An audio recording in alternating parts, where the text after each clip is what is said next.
حجرات کے بارے میں آپ نے ہمیں مختصراً کچھ اشارے اس کے دیے. درخواست کروں گا کہ کچھ تفصیلاً ذرا ہمارے لیے سمجھنا، خاص طور پہ ہمارے بچے، نوجوان نسل، اس کے سمجھنے کے لیے ذرا اس میں بہتری آ جائے گی کہ اس میں جو ہمیں حکم دیے گئے کہ برے القابات ہیں کہیں اور کہیں تمسخر نہیں، اس کی تھوڑی سی ذرا وضاحت فرما دے، ہمارے بچوں کو ذرا اس سے سیکھنے کا موقع مل جائے گا. دیکھیں، اس میں تمسخر اڑانا ایک ہوتا ہے مزاح کرنا، ٹھیک ہے، ایک ہوتا ہے مذاق کرنا. یہ دونوں باتوں میں فرق ہوتا ہے. ٹھیک ہے. ذوق لطیف تو اللہ تعالیٰ نے ہر ایک کو دیا ہوا ہے. آپ کسی امر واقعہ کے اندر مزاح پیدا کر لیں، یہ اور بات ہے. یہ نبی پاک صلی اللہ علیہ وسلم بھی کر لیا کرتے تھے، ٹھیک ہے، اور اس میں تو کوئی حرج نہیں ہے. اور یہ سچ پر مبنی ہوتا ہے، سچ پر مبنی ہو اور امر واقعے پر مبنی ہو. لیکن اگر آپ کوئی ایسی بات کہیں جو دوسرے کے لیے تحقیر کا باعث ہو تو یہ تمسخر اڑانا اور مذاق اڑانا ہوتا ہے. اور وہ چاہے آپ کے لیے ہنسی کا باعث ہو، لیکن اس شخص کے لیے تو وہ بہت زیادہ یعنی نفسیاتی طور پہ دل گرفتگی کا باعث بنتا ہے. لہٰذا وہ گناہ ہے. ایسے القابات، کسی کو بھی ایسا کسی القاب سے نوازنا یا کوئی بھی ایسی بات کرنا جو اس کے دل پر یا کسی اس کی حیثیت کے اوپر بھی، حیثیت عرفی کے اوپر بھی، ایک فکرہ بولنے سے آپ نے اس کی پوری حیثیت کو داؤ پہ لگا دیا، اس کا پورا کریکٹر اسیسینیشن ہو گیا. ہاں جی، کریکٹر اسیسینیشن، اور آپ کی عزت کو داؤ. لہٰذا کوئی بھی کسی کو القاب دینے سے پہلے کسی کو آپ کہہ دیتے ہیں، برا سا نام رکھ دیتے ہیں، الٹا نام، اس لیے الٹے نام لینے سے منع فرمایا ہے کہ الٹے نام نہ لیا کرو. تو یہ تمسخر اڑانا کئی طرح سے ہوتا ہے. ایک تو یہ ہے کہ آپ صرف اور صرف اس کی بات کا ہی تمسخر اڑائیں.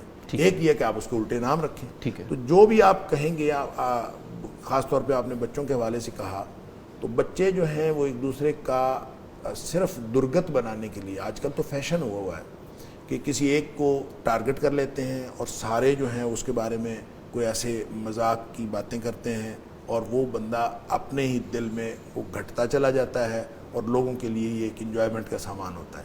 یہ انتہائی خوفناک روش ہے.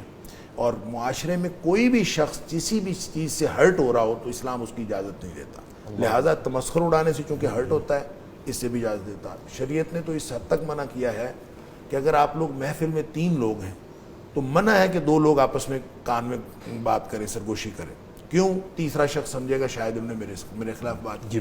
لہٰذا ہر اس چیز کا شریعت نے دروازہ بند کیا ہے جس سے کسی شخص کے ہرٹ ہونے کا امکان ہے. اور اس کو میں اور آپ اور آج کے دور کے ہمارے سارے بچے اور نئی نسل پوری طرح سمجھتے ہیں کہ کہاں کوئی آدمی ہرٹ ہو رہا ہے اور کہاں نہیں ہو رہا. اندازہ ہوتا ہے، پورے اندازہ ہوتا ہے کہ کہاں کسی کی ہارٹ برننگ ہو رہی ہے اور کسی کی ہارٹ برننگ نہیں ہو رہی. اور جہاں آپ کو امکان ہو کہ آپ کی وجہ سے کسی کی ہارٹ برننگ ہو رہی ہے، چاہے وہ مذاق کی بات ہے، چاہے تمسخر کی بات ہے، چاہے سنجیدہ بات ہے، کسی چیز سے کسی کی ہارٹ برننگ ہوگی تو اس کو سے رک جائیں.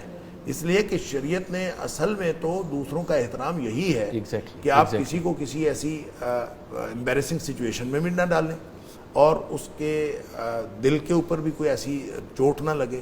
اور ان ساری چیزوں کا جب آپ خیال رکھیں گے تو احترام انسانیت تو اصل میں یہ ایک تو یہ نا جس طرح آپ نے اشارہ فرمایا کہ درگت بنانا، ایک تو ہے کہ اگر اس میں کوئی جینون ایشو بھی ہے، کوئی فالٹ ہے، لائک فطری طور پہ کوئی نہیں، وہ تو پھر ویسے ہی وہ تو انتہائی گھٹیا بات ہے نا کہ آپ کسی شخص چلنے میں کسی کو دشواری ہے، کسی شخص کے اندر اگر کوئی مینوفیکچرنگ فالٹ ہے، اللہ سبحانہ و تعالیٰ کی جانب سے ہے، اللہ تعالیٰ معاف کرے. اگر کوئی بندہ لنگڑا لولا کوئی عذر ہے اس کی شخصیت کے اندر، تو اس کو تو ہائی لائٹ کرنا یہ تو ویسے ہی ایک انسانیت سے گری ہوئی انہیومن حرکت ہو گئی ہے.